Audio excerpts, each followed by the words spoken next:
I mean, 7 out of 10 Iranians are out of work.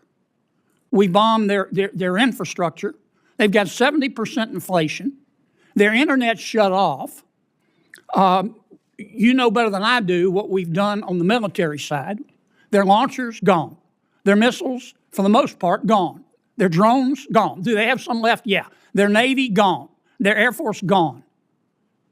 You can get in an airplane, you personally, and fly anywhere you want to across Iran right now and feel safe because they don't have any air defenses. Mauritius is good friends with China, is it not? I understand there's some level of a relationship there. Yeah. Yeah, like they're BFFs or whatever the young people call it. Prime Minister Starmer wants to give Diego Garcia and the Chagos Islands to Mauritius, which has virtually no connection with the Chagos Islands, who will promptly give a spare key to Diego Garcia to China. Is that accurate? What I would underscore is that Diego Garcia is a very strategic location, and having the ability to operate there for the United States military is going to be critically important in the future. But Starmer wants to give it away, does he not? As President Trump has stated, there's been some pretty bad deals made by the Brits as it pertains to Diego Garcia. I'd like to hear you. I mean, the president's been back and forth on this, and I've talked to him a lot. He is not going to agree to that, is he? No, as the president has stated, it was a bad deal that was cut by the UK and Prime Minister Starmer as it pertains to Diego Garcia, as evidenced by limitations that our troops could face in how we use that island. Yes. All right. I appreciate that. What happens when Senator John Kennedy takes center stage in a Senate hearing?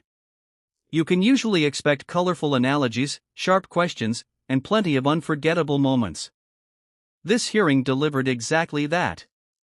Kennedy challenged the defense secretary on China's growing influence, Britain's controversial proposal involving Diego Garcia, and whether the United States has successfully crippled Iran's ability to threaten the region.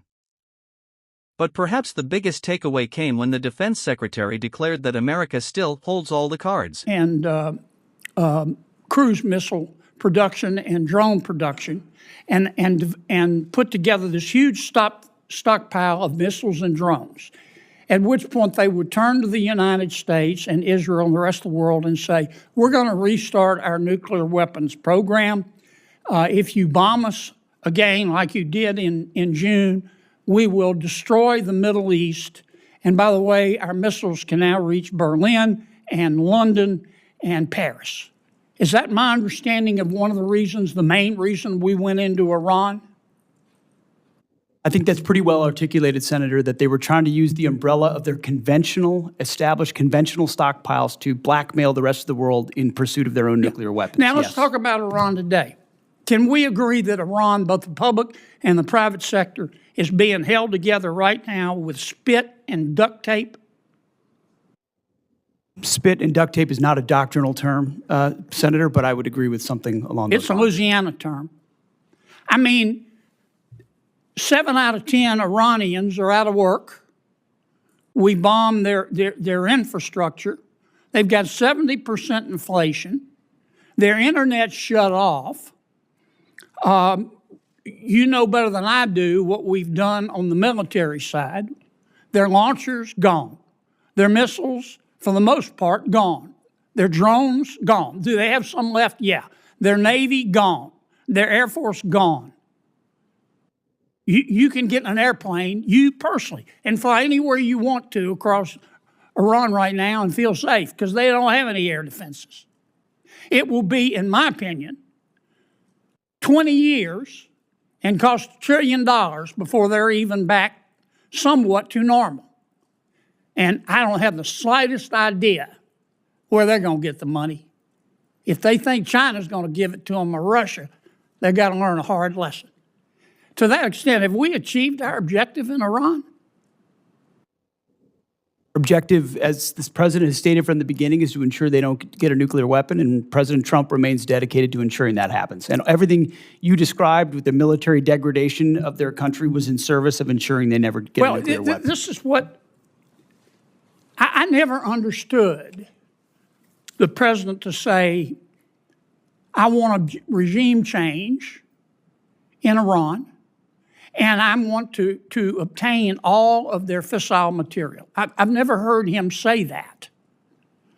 What I heard him say was, I don't want to go back through it, but our goal is to cripple them so they can't blackmail the rest of the world. Now, many of my Democratic friends are trying to say we have lost. Here's a footnote. You're not going to get Democratic support. They're not. They're not going to support you, Mr. Secretary, because they don't support President Trump. I know that's not a newsflash. But they say we've lost. I don't get it. I don't understand how we've lost. Is the strait closed? Yes. But if we continue that blockade where nothing's going in and nothing's going out, eventually they're going to have to shut down their oil fields, are they not? Half of their oil fields are low pressure. Once they put them down, they're not going to get them back up. Am I missing something here?